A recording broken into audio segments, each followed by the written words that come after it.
HPP antum, ya, itu adalah 1 juta.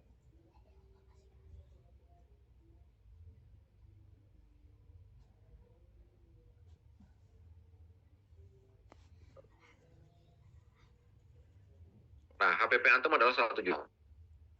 Kadang orang berpikirnya kita naikin profit itu adalah 30% dari HPP, orang taunya gitu loh. Sehingga 300 ribu ini marginnya, terus kemudian harga jualnya adalah sama dengan ini ditambah ini. Nah, mereka menggunakan, banyak orang nggak paham, menggunakan 30% itu terhadap HPP. Ya, padahal nggak seperti itu. Ada memang hadis yang mengatakan bahwa sepertiga itu sudah lebih lah, intinya gitu. Nggak ada yang saklek profit margin harus sekian, nggak ada. Tapi yang ada itu adalah pokoknya sepertiga itu, Ana lupa ya redaksinya. Sepertiga itu sudah cukup lah, kira-kira kayak gitu. Artinya kemudian para ulama itu menyepakati bahwa profit margin itu maksimal adalah 30%. Tapi 30% ini bukan dari HPP, tapi dari harga pasar. Maksudnya ya. Dari harga pasar. Jadi kalau misalnya HPP sesuatu, ada kemarin Ana mendengar ceramahnya Ustadz Amin Nurbait juga sama. Beliau mengatakan gini, misal Mas, seorang tukang kayu tuh nggak punya HPP sama sekali, dia cuma bawa golok, mungkin goloknya doang, terus kemudian dia nebang kayu gitu ya, nggak keluarin kos sama sekali. Setelah nebang kayu, kayunya dijual tuh di pasaran misalnya 1 juta per gelondong misalnya. Nah itu berapa ribu kali lipat dari tenaga dia. Anggaplah tenaga dia dinilai, tenaga dia nih misalnya 100 ribu gitu ya, tenaga tukang itu misalnya 100 ribu, memotong kayu misalnya, kayunya dijual 1 juta gitu. Ini kan sudah 10 kali dari modal, berarti kan hampir 1000% ya. Kalau 100% kan 100 ribu tambah 100 ribu jadi 200 ribu, ini 1000% teman-teman gitu. Jadi itu nggak jadi masalah kalau 30%-nya ini adalah dari harga pasar. Paham maksudnya? Jadi kalau antum HPP-nya 1 juta, antum mau jual misalnya profit, mau antum bikinkan 1000% misalnya, berarti kan 10 juta nih harga pasar, 10 juta ininya profit antum, berarti harga jualnya adalah 11 juta. Kalau ternyata harga pasar, kita harus lihat dulu harga pasarnya berapa. Kalau ternyata harga pasar itu adalah misal ya 2 juta, ya kayak gini, berarti ini profit antum tuh lebih dari 30% dari harga pasar. Nah ini yang haram nih, antum jual di 11 juta. Karena 11 juta pun, ya, orang siapa yang mau beli? Di luar sana ada yang jual 2 juta, antum jual 11 juta juga gak ada yang mau beli gitu. Jadi kalau harga pasar 2 juta, antum hanya boleh menjual maksimal adalah sama dengan 1,3. 1,3 itu ini ya, 1,3 itu 100%. Ya. Jadi 1,3. Nah, antum maksimal menjual itu cuma 2,6 bolehnya. Ya. Artinya kalau antum 2,6, modalnya kan HPP-nya 1 juta, profitnya 1,6 juta. Itu nggak jadi masalah. Itu profit ideal yang boleh diambil. Dan antum mau ngambil berapapun dari HPP boleh. Tapi kalau harga pasar sudah menentukan 2 juta, misal contoh bayar barang komoditi, beras. Beras yang sesama kelasnya per liternya adalah 14.000 misalnya. Antum jual di 50.000, itu antum nggak boleh. Tapi Mas, ada banyak tuh yang jualan beras 50.000. Antum lihat dulu grade-nya. Ya mungkin beras rojo lele misalnya, atau beras basmati misalnya, atau beras yang lain. Nah itu antum nggak bisa menyamakan juga beras basmati dengan beras standar, kira-kira kayak gitu tuh. Kalau basmati rojo lele ketemunya dengan brand yang serupa misalnya, kira-kira kayak gitu. Paham ya maksudnya teman-teman ya? Karena itu nanti akan ditanyakan, ngambil keuntungan dari developer kok sampai segini, ngambil keuntungan dari ini kok sampai, nah, kayak gitu. Ada yang menanyakan seperti itu juga. Baik, sambil Ana belum jawab lagi, kita sambil pelan-pelan ya pertanyaan. Ini contohnya ya, contoh jual beli yang tidak termasuk dua harga. Pembeli datang ke Sunalef, mau beli mobil, OTR-nya 177, kalau kita ngasih penawaran nih, kalau setahun harganya 198, kalau 2 tahun 200, 3 tahun 230, 4 tahun 256, 5 tahun 270. Ini adalah penawaran. Antum tinggal pilih mau yang mana. Mau yang ini, yang ini, yang ini, yang ini, yang ini, bebas. Kalau ternyata antum memilih yang atas, ya udah mas saya 1 tahun aja. Boleh. Maka harga totalnya adalah 198 juta, dicicil 15 juta per bulan. Harga total 198. Tidak akan berubah sama sekali meskipun antum mau ngelunasin lebih cepat atau tidak akan berubah dikenakan denda walaupun antum terlambat. Jadi lebih cepat nggak boleh berubah, lebih lambat juga nggak boleh berubah. Dan kalaupun nggak mampu bayar, nggak boleh disikta ketika antum tidak mampu bayar. Itulah prinsip sesuai syariah. Yang nggak boleh gimana mas? Yang dilarang kayak gini nih. Ya sama-sama nih beli 177 juta gitu. Antum yang pertama, kedua pihak sepakat untuk melakukan jual beli dengan pembayaran cicilan, tapi tidak menyepakati harga dan jangka waktunya. Jadi antum nggak nyepakati nih mau yang ini, yang ini, yang ini, yang ini atau yang ini. Terus yang mana mas? Ya udahlah, kalau saya nggak punya duit pakai cicilan yang 4 juta aja deh. Tapi kalau saya tiba-tiba punya duit, udahlah saya lunasin jadi yang 8 juta per bulan deh. Nah itu nggak boleh. Itu masuk ke dalam hadis larangan jual beli dua harga dalam satu transaksi. Atau yang kedua, bank mengatakan, bawa aja mobilnya. Kalau dilunasi 12 bulan, ya udah harganya pakai yang ini. Tapi kalau antum lunasin 2 tahun, pakainya yang ini. Itu nggak boleh. Itu dua harga dalam satu transaksi. Yang ketiga, kedua belah pihak sepakat untuk melakukan jual beli dengan tenor. Tenornya nih 24 bulan nih, totalnya 200 sekian. Tapi penjual mengatakan, ya penjualnya bilang gini, mas nanti kalau kamu lunasi lebih cepat, misalnya dilunasin 12 bulan, kita nggak pakai harga ini mas, tapi nanti saya diskon 10 juta, itu juga nggak boleh. Ya, didiskon dijanjikan di awal, itu juga haram. Jadinya dua transaksi dalam satu jual beli.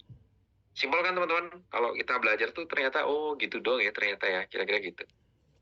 Kemudian yang sering terjadi di lapangan, ya yang haram, ini termasuk juga nanti kalau antum jual beli, baik itu rumah dan yang lain, tidak terjadi serah terima. Nabi Shallallahu Alaihi Wasallam bersabda, siapa saja yang membeli makanan atau bahan makanan, maka janganlah dia menjual kembali sampai ada yang namanya qobd atau serah terima. Serah terima itu harusnya seperti ini. Konsumen datang ke Sunnah Life. Sunnah Life ini anggaplah lembaga keuangan ya. Terus konsumen deal, mau beli rumah dan seterusnya. Maka konsumen itu harus datang ke antum sebagai developer, kita transaksi dulu nih. Mana rumahnya, ini duitnya. Kalau sudah transaksi, sudah diserah terimakan, qobd itu serah terima. Sudah diserah terimakan, maka Sunnah Lab baru bisa menjual barang itu ke konsumen. Nah, ini nanti yang terjadi ketika antum jadi developer, teman-teman. Kalau antum jadi developer, barengan sama kita, terus kemudian ada konsumen datang beli rumah ke antum nih, walaupun rumahnya belum jadi nanti ya, atau rumahnya udah jadi, maka Sunnah Life itu akan bayarin ke antum dulu duitnya, even itu langsung kita bayarin lunas, atau kita bayar per termin kalau ternyata rumah antum inden, kita akan bayarin antum terlebih dahulu untuk kemudian antum bangunkan rumahnya, ya kan?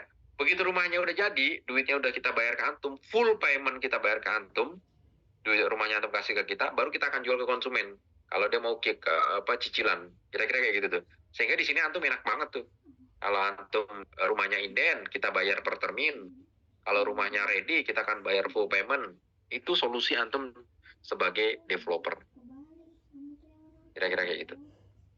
Berikutnya, ada namanya akad wakalah dalam kredit syar'i. Nabi SAW bersabda, janganlah engkau menjual barang yang bukan milikmu. Ada namanya akad wakalah, teman-teman.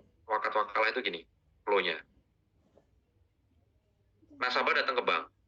Udah sepakat nih harganya nih. Cuman bank ini males ketemu developer. Maka bank ini ngasih duit nih ke nasabah. Kamu ini deh, saya akad wakalah deh. Wakalah itu wakil ya. Kamu wakilin saya deh beli rumah ke developer. Oke, duitnya dikasih ke nasabah nih. Nasabah bawa duit, datang ke developer. Developer ngasih rumah, udah bener nih. Terus nasabah ngasih duit. Di sini udah bener. Terus tiba-tiba si bank itu langsung transaksi sama nasabah. Udah nasabah, kamu pakai aja rumahnya langsung kamu tempatin. Nanti kamu tinggal nyicil. Nah itu nggak boleh.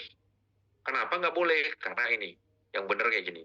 Kalau antum sudah akad wakalah di sini, sudah menerima uang rumahnya, dan sudah dibayar duitnya, ya ke developer, antum menerima rumahnya harus antum kembalikan dulu ke bank. Kan antum sebagai wakil tadi, sebagai wakil bank untuk membeli rumah ke developer. Ya antum kasih dulu nih kuncinya, ini rumahnya. Ini namanya kombet dulu dari nasabah ke bank. Setelah ini dikasih rumahnya sama kuncinya, baru bank boleh transaksi sama nasabah. Kira-kira kayak gitu. Nah, kebanyakan perbankan nggak mau ribet kayak gini, teman-teman. Kebanyakan perbankan udahlah, ini saya kasih duitnya, akadnya wakalah aja, kamu datang ke developer, kamu transaksi, begitu sudah transaksi, udah rumahnya kamu tempatin aja. Nah, kira-kira gitu. Itu yang terjadi di lapangan ya. Makanya kita sebut ada celah riba, karena di lapangan tuh terjadinya seperti itu. Harusnya tuh seperti ini, kira-kira gitu. Asuransi. Dari Abu Hurairah radhiyallahu an, dia berkata bahwa Rasulullah Shallallahu alaihi wasallam melarang jual beli hasoh. Hasil lemparan kerikil itu yang dibeli hasoh itu, jadi zaman dulu tuh lempar tuh, itulah yang dibeli. Atau zaman sekarang tuh kemarin ada itu tuh apa? Kemarin waktu ke mall itu ada yang seperti itu ya. Oh, terus apa namanya? Anak istri anak ngeliat menarik nih gitu kan. Apa namanya? Seru lah di mall tuh, jadi beli sesuatu terus kemudian kalau kemarin tuh beda sih kasusnya, dia beli terus kemudian lempar sesuatu, begitu dapat boneka ya boneka itu yang dapat gitu. Nah itu nggak boleh, tuh kayak judi lah ya. Tapi kalau haso itu gini, haso itu ngelempar kerikil, misalnya barang dijajarin, kerikilnya dilempar set, terus dia jatuh ke satu barang, nah barang itulah yang dibeli gitu. Itu nggak boleh, itu masuknya jual beli haso. Dan melarang jual beli goror tuh ya tadi tuh ya, bayar duit, misalnya sama istri waktu di mall bayar duit sekian, anak dikasih gelang-gelang gitu, gelangnya dilempar, terus dapat boneka atau dapat apa, walaupun tuh ngelatih skill gitu, tapi itu nggak boleh ya, itu judi. Karena kita pas kasih duit nggak jelas gitu pakai buat beli apa. Termasuk juga kalau antum pernah lihat capit-capit boneka, tau kan ya, capit-capit boneka itu haram juga ya teman-teman, hati-hati ya. Itu goror juga ya, kita walaupun main dapat hadiah dan seterusnya, karena kita ngasih duit dulu, itu nggak boleh. Termasuk juga time zone dan seterusnya ya. Kalau antum main terus kemudian dapat tiketnya kemudian antum jual antum tuker dan seterusnya, itu setahu anas pengetahuan itu juga nggak boleh. Tapi apa kita nggak main time zone? Anak main time zone juga gitu. Tapi ketika main time zone, istri anak main, anak-anak misalnya main gitu ya, dia main dan seterusnya, terus kemudian dia keluar tiketnya, biasanya tiketnya nggak ambil, atau diambil tapi nggak ditukerkan ke itu. Jadi anggaplah itu biaya untuk main lah, biasanya gitu. Asuransi nggak boleh ya, walaupun asuransi syariah yang anak pelajari, asuransi syariah itu nggak bisa disyariahkan. Pola asuransi itu nggak bisa disyariahkan. Oke, itu fikih terapan teman-teman. Ada pertanyaan sambil Ana jawab nih sebelum kita masuk ke alur bisnis nih yang menarik nih abis ini nih. Silakan yang mau nanya fikih terapan ya. Nanti kalau misalnya Ana nggak bisa jawab, ya Ana akan coba tanyakan ke Ustadz.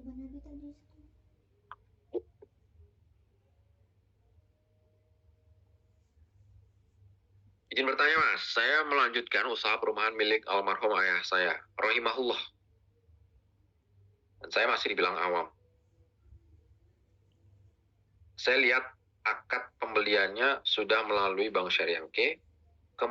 Kemudian cara pembelian yang saya lihat di notaris adalah pegawai bank datang kemudian melakukan akad dengan kami. Pegawai banknya datang, oke, melakukan akad dengan kami. Kami beli rumah ente, oke, sampai di situ boleh. Kemudian untuk pencairan dananya, misalnya harganya 169 juta melalui cek. Tapi nanti untuk pencairannya, ternyata yang bisa dicairkan hanya 160 juta. Dan 9 jutanya ditahan atau diblokir sementara oleh pihak bank selagi menunggu penyelesaian pembuatan SHM. 9 jutanya ditahan sementara oleh pihak bank selagi menunggu penyelesaian pembuatan SHM. Apakah akad pembelian ini sudah syariat? Sudah ya teman-teman ya. Kalau orang bank itu datang bawa duit, nah cuman kita lihat dulu nih, kalau ada denda, apakah dia didenda? Kalau dia pembeli rumahnya itu terlambat bayar, apakah didenda? Kalau ternyata nggak mampu bayar, apakah disita? Harus dilihat dulu. Tapi secara flow-nya udah benar. Orang bank datang, terus kemudian dia bawa duit, ngasih duit 169 juta. 9 jutanya ditahan, harus tanya dulu ya, kenapa kok 9 juta ditahan, orang itu duit kita kok. Mungkin nunggu SHM-nya selesai baru dibayar. Kalau antum setuju sih nggak jadi masalah itu. Mas Didik izin bertanya, satu DP yang tidak jadi pembeliannya itu jadinya seperti apa ya secara syariah? Zaman Umar bin Khattab radhiyallahu an itu beliau pernah datang, pernah membeli sebuah tanah mau dijadikan penjara. Terus beliau DP terlebih dahulu. Begitu datang, ternyata beliau nggak suka gitu ya, nggak suka daerahnya, ya udah dia cancel pembelian dan DP-nya nggak diambil. Nah dari Atsar itu maka diperbolehkan untuk DP itu hangus. Hikmahnya apa? Hikmahnya karena ketika sudah di DP maka kita nggak bisa menjual lagi sama sekali ke orang lain, ya kan? Ternyata orang itu cancel gitu. Setelah sebulan, 2 bulan harusnya kita udah dapat duit dan seterusnya, tapi dia cancel, maka DP itu boleh dihanguskan. Kira-kira kayak gitu. Yang kedua, mensiasati pajak biar kecil bagaimana ya secara syar'i? Kita nggak boleh ya kalau misalnya antum jual beli rumah, transaksinya 1,5 miliar, kemudian ditulis di notaris 1 miliar, walaupun notarisnya bilang bahwa ya udah mas 1 miliar aja lah, nggak apa-apa lah, ini udah di atasin JOP, walaupun notaris bilang nggak apa-apa, ini ini nggak apa-apa dan seterusnya, kita nggak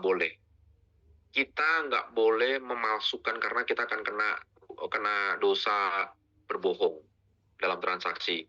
Kita ke negara transaksi 1,5 miliar, kita ngomong ke negara 1 miliar, kita kena dosa bohong di situ. Jadi itu nggak boleh. Jadi mensiasati pajak biar kecil ada namanya tax planning. Kalau untuk jual beli rumah ya nggak bisa lah. PPN-nya 10-11% kita ini, atau misalnya gini, BPHTB itu kan 5% jual beli rumah gitu kan. Transaksinya dari 1,5 miliar bikin 1 miliar aja itu nggak boleh. Ya, jadi kalau khusus itu nggak bisa disiasati. Tapi kalau antum misalnya punya perusahaan nih nggak mau kena PKP, nggak mau kena PPN gitu ya, maka antum bisa mensiasati secara legal, antum ke dalam beberapa CV, antum punya beberapa CV, CV-nya diatur jangan sampai omsetnya lebih dari 4 miliar. Nah itu bisa.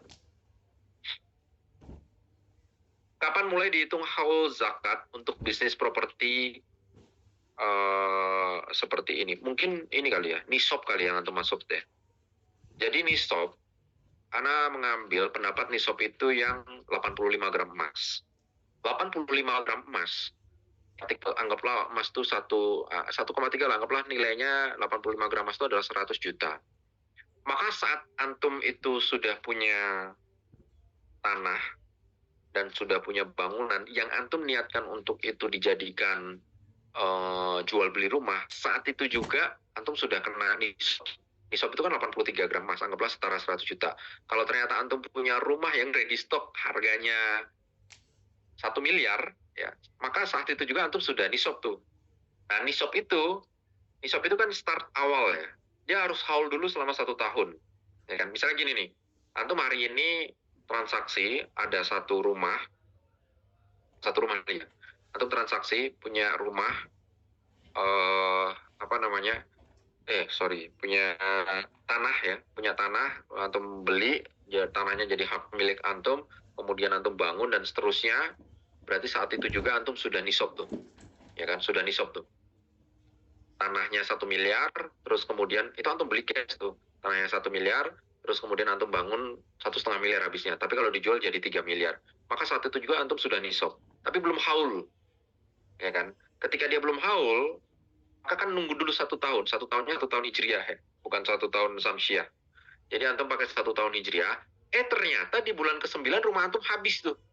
Rumah antum sudah habis kejual tuh, sudah habis kejual. Maka nggak ada kewajiban zakat di situ. Karena zakat itu setelah nisab harus ketemu haul dulu, gitu. Tapi kalau antum sudah haul, belum laku-laku rumahnya, maka itu sudah harus dizakati. 2,5% dari harga beli rumahnya. Jadi bukan harga jualnya, kita pakai harga belinya. Harga modalnya lah, kayak gitu. Apakah boleh secara syar'i menjual properti yang baru kita DP atau belum lunas? Apakah boleh menjual secara syar'i, menjual properti yang baru? Maksudnya kita beli properti yang baru kita DP terus kita jual lagi gitu ya? Boleh, nggak jadi masalah, itu kan hak milik antum. Cuman secara syar'i boleh, secara negara itu kan rumahnya belum balik nama dan seterusnya gitu ya. Nah itu yang mungkin agak susah ya kita ya di situ mungkin. Pak, misal ada konsumen beli rumah dengan DP 50% dan sudah akad. Oke. Seminggu kemudian cancel. Oke. Apakah boleh dikenakan potongan 50% dari uang yang masuk? Oh, antum hangusin 50% aja nggak apa-apa. Secara syar'i ya.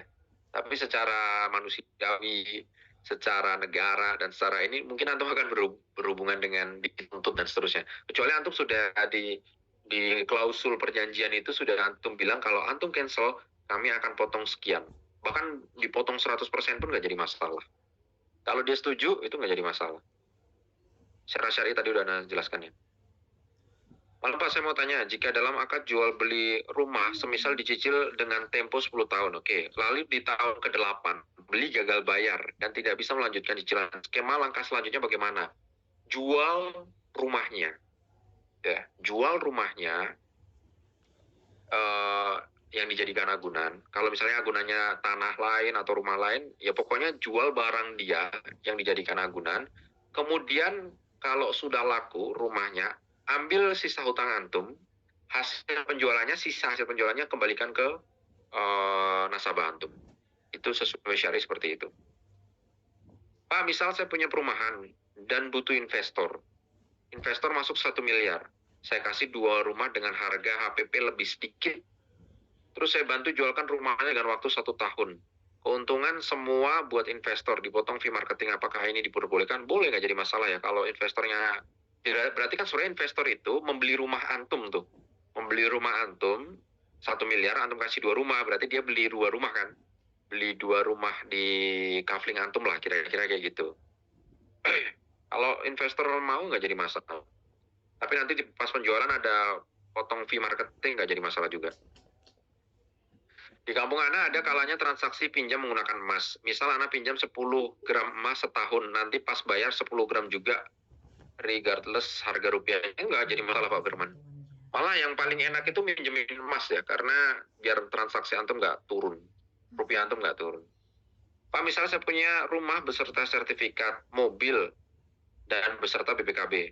Biar bisa menjadi modal, tapi tanpa dijual, dan bisa halal, bagaimana? Antum bisa mengajukan ke LBS crowdfunding ya. LBS dana itu punya Ustadz Irwandi Tarmizi. Ada saham dan sukuk ya. Jadi itu ada apa namanya? Ada yang namanya saham, ilmu saham dan sukuk. Itu karena insya Allah di bulan Juni apa Juli ya? Ana lupa deh. Di bulan Juni apa Juli itu Ana mau bikin acara di kantor Ana bareng Ustadz Irwandi terkait dengan permodalan syariah. Nanti Pak Wawan, ini Pak Wawan ya tadi ya. Pak Wawan kalau mau ikut boleh ya. Nanti antum pantengin aja di Instagram Ana terus. Itu terkait dengan permodalan murni syariah. Itu nanti insya Allah Ana share. Baik, kita lanjut dulu. Ya, masih banyak pertanyaan. Ana hold dulu pertanyaan. Lanjut dulu. Alur bisnis developer properti murni syariah. Flow-nya cuma ini teman-teman. Yang pertama planning approval ya, kita bikin perencanaan dulu ya, terus kemudian akuisisi lahannya, kemudian ngedevelop perumahannya, kemudian konstruksi dan pasca konstruksi. Flow-nya cuma ini aja. Ya cuman masing-masingnya lumayan pusing juga gitu. Planning approval itu apa aja sih yang dilakukan? Pertama, melakukan yang namanya studi kelayakan pasar. Kebanyakan developer itu yang penting ada tanah, kemudian diakuisisi lahannya atau mungkin kerjasama, terus kemudian dibangunkan perencanaannya dan seterusnya, nggak bisa ngejual. Itu banyak. Kalau di kita nggak. Kalau antum lihat di Instagram Ana kan bikin perumahan di Sawangannya. Itu Ana studi pasar dulu tuh. Studi pasar dan seterusnya, baru beli lokasi dan seterusnya baru dikembangkan. Jadi studi kelayakan pasar itu penting. Karena dengan melakukan analisa kelayakan, antum bisa melihat akuisisi lahan itu tuh kemahalan nggak sih gitu. Atau jangan-jangan kemahalan tuh akuisisi lahannya. Jangan semua lah ditawarin, wah ini murah, ini pasti murah, nih gini harganya di. Terus antum tergiur dengan omong-omongan orang, sales ya. Sales bilang, ini harganya murah, ini udah ditawar sama Pak Haji sekian, nggak dikasih. Biasanya sales kayak gitu tuh. Gitu. Harusnya ya kalau antum jadi developer itu harus di studi kelayakan dulu nih. Kita mau akuisisi lahan, di cek dulu Kalau kita perumahan di situ harganya berapa, terus kemudian kompetitornya, analisa kompetitornya gimana, dan seterusnya, baru kita menentukan, oh ini proyek ini layak untuk dikembangkan, kira-kira kayak gitu. Setelah studi kelayakan pasar, baru memilih lokasi yang sesuai dengan analisa pasar dengan mempertimbangkan akses, kesesuaian, penggunaan lahan, dan rencana kota. Setelah ini oke, baru dibikinkan set plan-nya. Biasanya kita kayak gitu, ya. Bukan mencari lahan dulu baru jualan, tapi kita biasanya nanya dulu ke pasar, karena followernya lumayan banyak ya. Jadi anak nanya dulu ke netizen, kira-kira perumahan yang mau dibeli daerah mana, baru anak mencari lahannya. Kira-kira kayak gitu tuh.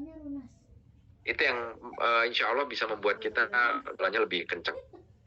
Nah, setelah itu baru melakukan yang namanya land acquisition. Yang anak sebutkan di Instagram ya, anak cerita bahwa kita menjadi developer properti murni karya bisa tanpa modal, bisa tanpa modal. Skemanya gimana mas? Nah ini nih, ada kiri dan kanan. Yang satu antum bisa skema jual beli, yang kanan bisa kerjasama sama si pemilik lahan, si landlord. Nah, kita bahas satu-satu. Jual beli. Kalau antum orang kaya, punya duit miliaran dan seterusnya, kemudian beli cash tanahnya, itu keren. Itu keren. Itu insya Allah inilah ya, nggak akan bermasalah lah di jual beli cash itu. Itu udah keren. Tapi duit antum sayang, duit sebanyak itu miliaran dipakai buat beli tanah cash, itu agak sayang. Padahal antum bisa muterin lagi, kira-kira kan kayak gitu. Tapi paling bagus adalah antum beli cash. Yang kedua ada skema namanya pembayaran tempo. Tadi ada tuh Pak Awan atau siapa yang nanyain. Kalau saya DP dulu tanahnya, kemudian saya tempo selama 2 tahun atau 3 tahun dengan harga harus sudah jelas ya, bahwa harganya adalah 1 miliar. Saya DP 100 juta, 900 jutanya saya tempo selama 2 tahun. Kalau lebih, maksudnya antum bayarnya lebih dari 2 tahun, tetap 900 juta. Kalau antum lunasin dipercepat, tetap 900 juta. Itu murni susah insya Allah. Nggak jadi masalah. Di tempo, nggak jadi masalah. Atau, ya, biasanya bayar per unit laku, atau skema kerjasama, dibayar tempo tadi, atau skema kerjasamanya adalah bayar per unit laku terjual. Ya, jadi kita akan bayar ke landlordnya, kalau unitnya sudah terjual, baru kita bayar. Kira-kira kayak gitu tuh. Banyak tuh landlord yang mau seperti itu, banyak gitu. Jadi yang ya udah nah mas, kamu jualan rumah aja, nanti kalau misalnya laku, bangunannya kamu ambil, tanahnya, uang tanahnya buat saya. Itu ada landlord yang seperti itu juga ada. Atau skema kerjasama. Kerjasama itu adalah skema mudorobah atau inan. Kalau mudorobah itu gini, dia ngasih tanah, terus kemudian antum kelola tanahnya jadi perumahan, antum jual beli. Antum jual rumahnya, begitu sudah laku, baru bayar tanahnya plus ditambahin keuntungan. Misalnya gini, ada Pak Haji nih mau jual tanah 1 miliar. Antum bilang, udah Pak saya kerjasamakan sama saya aja ya. Nanti kalau ini laku terjual gini-gini, Bapak dapat 1 miliar plus bagi hasil keuntungannya. Untungannya Bapak 25% lah dari keuntungan. Ini perkiraan keuntungannya 1 miliar nih. Berarti Bapak dapat keuntungan 250 juta plus tanahnya 1 miliar. Buat saya 750 juta misalnya. Itu mudorobah namakannya. Kerjasama. Mudorobah itu satu punya soibul mal, yang satu mudorib. Soibul mal itu yang punya duit, mudorib adalah yang punya tenaga. Bisa nggak mas kerjasama mudorobah? Banyak teman-teman yang punya lahan tapi mau dikerjasamakan. Karena kemarin satu lahan di Sawangan itu pakai syirkah inan. Kalau syirkah inan itu si pemilik lahannya nyerahin lahan ke kita, anak ngeluarin duit. Kemarin tuh di Sawangan anak ngeluarin duit 200 juta. Loh dipakai apa mas 200 juta? Ngurus perizinan, terus kemudian pecah sertifikat, terus kemudian buat land clearing gitu ya. Anak ngejualnya rumah inden semua teman-teman. Jadi anak nggak ngejual rumah ready stock. Jadi duit itu cuma dipakai untuk perizinan dan land clearing dan seterusnya. Itu yang anak lakukan tuh di Sawangan. Anak ada proyek lagi di Jakarta Utara, anak lupa namanya di Rompang apa Rompong gitu lupa tuh. Itu tanahnya sudah matang, bahkan sudah ada rumahnya, bahkan sudah siap bangun, sudah dipecah sertifikatnya. Ngajakin kerjasama, ya udah anak mau dong ngajakin kerjasama, anak nggak keluar duit sama sekali. itu akadnya adalah mudorobah gitu. Kalau mudorobah itu anak nggak keluar duit sama sekali, anak kerja sama, anak kelola, terus anak jualin. Nah, antum itu nanti bisa mendapatkan akses-akses, kan antum yang jadi masalah sekarang tuh kan nggak mendapatkan akses tanah kan, nggak mendapatkan akses orang-orang yang punya tanah yang mau dijual belikan, maksudnya mau dikerjasamakan. Kalau anak punya banyak gitu, karena followers kan banyak biasanya gitu tuh. Apa siapa yang punya tanah nggak laku kejual, ayo jadikan perumahan syariah aja gini-gini. Itu data yang masuk kita tuh ratusan nonton. Data yang masuk ke kita ratusan. Ya ada yang minta dibeli, ada yang minta apa? Ada yang minta dibeli cash bertahap, ada yang minta dibeli cash keras, ada yang bersedia di mudorobahkan, ada yang bersedia di sirkainan dan seterusnya macam-macam. Dan itu yang membuktikan bahwa menjadi developer properti murni syariah bisa tanpa modal sama sekali. Jadi bahasanya nanti tanah itu anak sediakan. Tanahnya itu bukan tanah kita ya. Jadi land bank lah bahasanya ya. Land banknya itu anak sediakan. Antum tinggal hubungi aja tuh orangnya. Ya, bilang aja antum alumninya Didik Subi, alumninya training Didik Subi, Pak bersedia nggak saya kerjasamakan? Pak mau nggak ini? Pak mau nggak ya itu? Antum tinggal hubungi aja. Kalau dia mau dikerjasamakan ya, ayo kita eksekusi. Kira-kira gitu. Mas, kenapa kok nggak dieksekusi Mas Didik sendiri semua? Tanahnya banyak gitu. Kalau anak kebanyakan dan apa namanya ada juga yang nggak masuk kriteria anak ya. Jadi kayak rumah yang tipe 36 itu suka ngerjain rumah-rumah yang tipe 36. Karena maunya yang rumah-rumah ya middle up lah. Karena profitnya lebih enak lah kira-kira gitu. Jadi kalau antum mau ngerjain yang apa rumah-rumah kecil itu nggak apa-apa, silakan. Banyak orang yang nawarin tanah. Kira-kira kayak gitu ya, land acquisition-nya kayak gitu tuh. Nah, setelah land acquisition selesai ya, baru antum develop tuh, mengolah lahan sesuai kebutuhan perencanaan, mempersiapkan perencanaan jaringan, utilitas, lampu, jalur jalan, land clearing dan seterusnya, terus metak-metakin lahan. Di Sawangan itu anak sudah masuk ke tahap ini nih. Sudah metak-metakin kafling lah. Metak-metakin kaflingnya. Setelah itu selesai, baru tahap konstruksinya. Ya, tahap pembangunan dilakukan setelah adanya PBG. PBG itu persetujuan bangunan gedung. Secara kawasan, pembangunan terdiri dari satu pematangan lahan ini sudah dilakukan di Sawangan. Terus kalau mau bikin unit ready stock juga bisa, baru nanti bikin gerbangnya, bikin fasos-fasumnya, dan seterusnya. Dan ada cara pembangunan rumah tanpa modal juga teman-teman. Atau nggak perlu jual ready stock, itu banyak yang mau inden. Kira-kira kayak gitu. Jadi anak di Sawangan itu cuma jual gambar. Jadi antum nggak akan lihat anak ngebangun rumah di Sawangan tuh. Karena paling jualannya di atas tanah doang. Kemarin aja baru anak buka, itu sudah ada 14 orang yang nanyain, tertarik, dan satu orang udah mau survei di tanggal 22 kalau nggak salah. Padahal rumahnya belum ada. Rumahnya belum ada, sudah ada orang yang mau survei. Dan anak baru promonya baru sekali lagi. Baru sekali kemarin. Nah, insya Allah nanti anak akan share terus tuh perumahan di Sawangan sampai habis terjual. Dan nanti kalau antum jadi developer juga ya, ikut bareng kami, itu rumah-rumah yang antum bangun akan promosikan juga, kira-kira gitu. Nah, gimana caranya pembangunan rumah unit tanpa terjual tadi ya teman-teman ya? Kalau antum sudah akuisisi lahannya, ya dengan berbagai cara, mau itu antum beli cash, beli cicilan, atau antum kerja sama, berarti kan tahap berikutnya adalah membangunnya. Antum bisa membangun tanpa modal sama sekali. Dengan cara apa? Kalau antum kerja sama dengan kita, ya, kerja sama dengan kita bantu jualkan. Desainnya udah ada nih, desain udah ada, terus kita jual, ada yang tertarik survei dan seterusnya, dia beli, dan dia cicilan, maka Sunnah Life itu, kan yang datang Sunnah Life tuh, Sunnah Life tuh punya juga tuh, datang, kalau dia cicilan, kita lihat nih, dia mampu bayar si konsumen antum, maka kita akan bayarin antum dulu tuh. Wah, enak tuh. Kita bayarin antum dulu untuk ngebangun rumahnya. Tapi syaratnya paling antum harus ada strukturnya lah. Minimal antum sudah pasang slope gitu ya, udah antum kafling, sudah antum pasang slope, maka kita dari Sunnah Life itu akan ngedrop dana ke antum tuh. Kita DP 30% misalnya. Dan di 30% itu, 30% dari harga rumah itu bisa buat ngebangun sampai selesai. Dan nanti sisanya 70%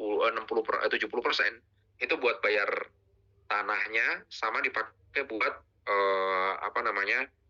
fasos-fasumnya. Kira-kira kayak gitu, teman. Kebayang ya? Jadi kita itu bisa menjadi developer tanpa modal kalau tahu caranya, gitu ya. Itu kira-kira. Pos konstruksinya apa? Ya udah, rumahnya kalau udah jadi kita serah terima di unit dan kita bisa ada maintenance setelah tiga bulanan. Kalau komplain, misalnya komplain retak lah atau bocor lah atau apa, itu 3 bulanan kita maintenance gitu. Nah ini salah satu proyek anak teman-teman ya, yang Ana sampaikan ini menggunakan Syirka Ainan, proyek yang tanpa modal belum Ana masukin ke materi ini nih. Jadi ini ada di gerbang tol Sawangan 4 di sini ya, untuk kalau lihat belok kiri dikit langsung belok kanan. Alamat orang luasnya 1.500 itu jadi 10 unit rumah. Namanya Surya Residen. Ya, Surya ini tolnya itu di sini teman-teman. Tolnya di sini tadi dia belok kiri ya, belok kiri ada gang, belok kanan langsung. Dari belok kanan langsung masuk ke sini. Ini langsung rumahnya. Ada tanahnya 80, 98, 93, 81, 100 meter dan seterusnya. Itu ada semua. Itu komplit. Dan ini harganya, rumahnya ada yang 1,5, 1,4, 1,6, tergantung kaflingnya mau yang mana ya. Jadi kalau semakin lebar, semakin tinggi, ya semakin mahal harganya. Ini kalau kejual semua, ini baru Ana buka ya. Surya Residen tuh baru Ana buka. Kemarin baru tanda tangan kontrak sama pemilik lahannya. Baru Ana buka, ini kalau habis semua, insya Allah omset kita di 15 miliar. 10 rumah. Terus kemudian ini perhitungan bisnisnya ya. 15 miliar itu 6 miliarnya buat bayar tanahnya, terus kemudian pengolahan lahan, prasarananya, konstruksinya, ya konstruksinya itu di 5,2 miliar. Konstruksinya ini kan nanti sama Bintaro Build. Jadi Bintaro Build itu dapat profit dan dapat omset lagi 5,2 miliar. Perizinan, legalitas dan seterusnya. Maka profit kotornya 3 miliar. Pengeluaran untuk operasional, fee marketing. Nah ini nanti antum kalau mau jadi agen itu bisa dapat duit juga dari sini teman-teman. Jadi kalau antum dapat mampu menjualkan, itu nanti antum dapat marketing fee, terus ini inventaris kantor, overhead kita, karyawan, proyek dan seterusnya sekian. Ini insya Allah profit bersih kita. Jadi profit bersih kita itu ada di 2,3 miliar. Ini cadangan zakat ini 2,5% ini dari, bukan ini ya teman ya, bukan dari sini nih, bukan dari profit ini, ada cuman kita nyadangin doang sih. Aslinya nanti perhitungan zakat kalau kita udah laku atau enggak gitu. Jadi profit bersihnya ada di 2,2 miliar. Rumah ini karena nggak beli tanahnya, karena nggak ngebangun ya, kita bisa dapat profit hingga 2,2 miliar. Jadi begitu nanti laku, kalau dia cash keras konsumennya, maka dia akan langsung bayar 1,5 miliar. Langsung kita bangunkan rumahnya. Tapi kalau dia mau cicilan, antum nanti akan dibayar Sunah Life tuh. Jadi ngebangunnya itu udah pakai duitnya konsumen atau pakai duitnya Sunah Life. Kira-kira kayak gitu. Kebayang ya? Hitung-hitungannya ya. Ini pancoran emas. Dan pancoran emas tadi ya Ana sampaikan, Ana modal kerjanya tuh 200 juta nih di sini nih. Jadi Ana naruh dana juga 200 juta karena dipakai untuk split sertifikat dan seterusnya ya. Sebenarnya split sertifikat nanti juga nggak jadi masalah. Cuman karena Ana pengen cepet aja lasles, karena ada duitnya ya udah Ana masukin aja lah duitnya, kira-kira kayak gitu. Keuntungan bersih 2,2 miliar. Ini Ana kerjasama sama pemilik lahannya ya. Jadi modal Ana 200 juta. Terus pendapatan bersihnya, karena Ana dibagi 2,2 ini kan 25%-nya itu buat si pemilik lahan. Jadi pemilik lahan tuh dapat duit lahannya plus dapat keuntungannya. Tambahan keuntungannya ada 750 juta, Ana dapat 1,4 miliar. Modal Ana 200 juta, dapat 1,4 miliar. Tanpa harus beli lahan. Berarti ini hampir 700% ya. 700%, gede banget itu. 700% kalau investasi di reksadana, sukuk dan lain-lain itu paling cuma dapat 15%. Ini hampir 700% kita dapat. Dan biasanya kalau Ana mau buka perumahan syariah ini juga nanti antum kalau join di kita itu akan Ana bantu juga. Ana tuh bikin gini dulu nih, survei perumahan dulu tuh. Ana mau bikin perumahan syariah di Sawangan, teman-teman, kira-kira siapa yang tertarik? Ana biasa kayak gitu tuh. Kalau tertarik silakan antum isi data ya di survei ini. Nah di survei itu biasanya sudah Ana kasih nih, ini foto ininya, foto tanahnya, foto lahannya seperti ini, terus nanti bentuk desainnya seperti ini dan lain-lain. Kalau antum tertarik, tolong isi nama, nomor handphone sama nomor WhatsApp dan email ya gitu. Nah kemarin tuh Ana di Sawangan tuh bikin kayak gitu tuh. Di view-nya cuma 200 orang gitu. Di view-nya 270.000 orang. Tapi yang isi data itu ada sekitar 1.300 orang. 1.130 orang. Artinya 1.130 orang ini mungkin tertarik dengan perumahan anak yang di Sawangan. Jadi begitu selesai perumahan di Sawangan ini sudah land clearing, sudah sudah perizinannya udah oke. Orang yang akan Ana hubungi pertama kali adalah mereka. 1.130 orang ini yang akan Ana hubungi pertama kali. Pak, kemarin Bapak sudah ngisi data. Kalau Bapak tertarik, ini ya rumahnya udah ready, silahkan dibeli, kira-kira kayak gitu. Dan biasanya statistik ini dipakai juga untuk ini teman-teman, untuk meyakinkan pemilik lahan. Pak, kemarin saya sudah survei, sudah bikin konten di sini, terus kemudian setelah kontennya sudah jadi, alhamdulillah nih Pak ada yang tertarik perumahan di sini, ada 1.130 orang. Jadi kalau Bapak kerjasama dengan kami, kemungkinan 1.130 orang ini akan bisa jadi 10% yang dari konsumen Bapak, ya berarti 100 orang yang tertarik rumahnya, kira-kira kayak gitu tuh. Nanti antum kalau jadi developer bareng sama Ana, itu nanti kalau misalnya sudah diakuisisi lahannya, Ana akan datang juga tuh. Ana akan bilang, ini lahannya kita akan akuisisi, teman-teman kira-kira tertarik nggak? Kalau tertarik silahkan isi data ini. Nanti begitu dapat datanya 1.130 orang, ini Ana serahin ke antum nih, ini silahkan dikelola datanya. Hubungi mereka masing-masing satu-satu untuk mempertanyakan mau beli nggak, kira-kira kayak gitu. Paham ya? Kalau di kita, kalau antum gabung itu, jualan dulu baru eksekusi. Kalau orang-orang di luar sana eksekusi dulu baru jualan. Bedanya itu. Nah, support system ya yang nanti antum kalau barengan sama kita ya. Yang pertama, tanahnya, land bank-nya, data tanahnya kami akan berikan. Jadi kami memiliki ratusan data tanah, tapi ini bukan tanah kami ya, bukan tanah Bintoro. Ini masih orang-orang yang ngubungin kita, Mas, tolong dong beli tanahnya, Mas, tolong dong kerjasamakan tanahnya, dan seterusnya. Jadi belum jadi hak milik kita. Sehingga tugas antum adalah menghubungi landlord-nya untuk ajak kerjasama. Kami memiliki ratusan data tanah yang ditawarkan kepada Bintoro Land. Anda akan kami beri akses kepada data tersebut untuk memulai proyek pertama Anda. Yang kedua, support sistemnya adalah untuk menghindari kerugian karena bermitra dengan kontraktor yang tidak amanah. Kebanyakan juga developer properti di luaran sana, even itu syariah, mereka habis-habisan karena ditipu kontraktor. Itu mah udah bukan lagi inilah ya, ditipu kontraktor itu udah bukan lagi hal yang asing kayaknya buat antum tuh, karena sekali penipuan di luaran sana. Anda dapat berkolaborasi dengan kami di Bintaro Build untuk keperluan pembangunan rumah. Jadi nanti rumahnya kalau Anda yang bangunin nggak jadi masalah.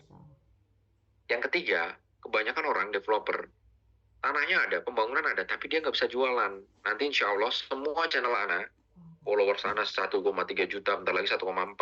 Besok mungkin 1,4 ya. Besok atau lusa mungkin 1,4. Instagram Sunnah Live 100 ribuan. Downloader aplikasi Sunnah Live itu 200 ribuan. Itu nanti perumahan antum akan Ana blast di situ semua.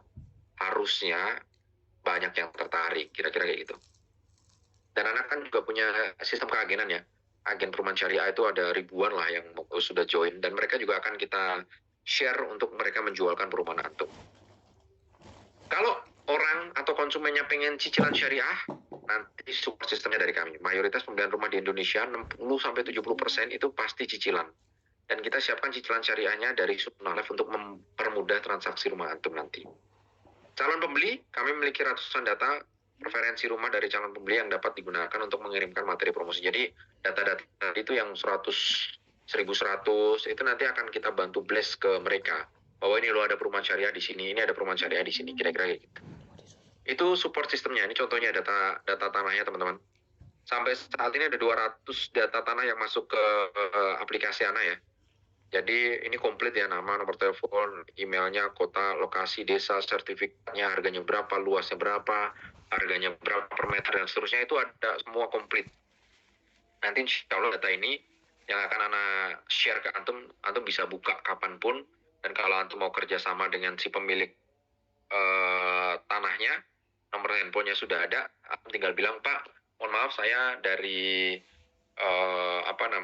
PT apa, saya alumninya Pak Didik, saya diberi akses untuk mengajak kerja sama Bapak dan seterusnya. Nah, itu Antum bisa seperti itu nanti. Jadi data tanah akan kita berikan. Data calon pembeli ya seperti ini ya. Komplit, nama lengkap, nomor, alamat, email, jenis kelamin, range, usia, kecamatan, gaya desain, jumlah lantai, dan seterusnya. Itu juga insya Allah akan kita share ke Antum semua.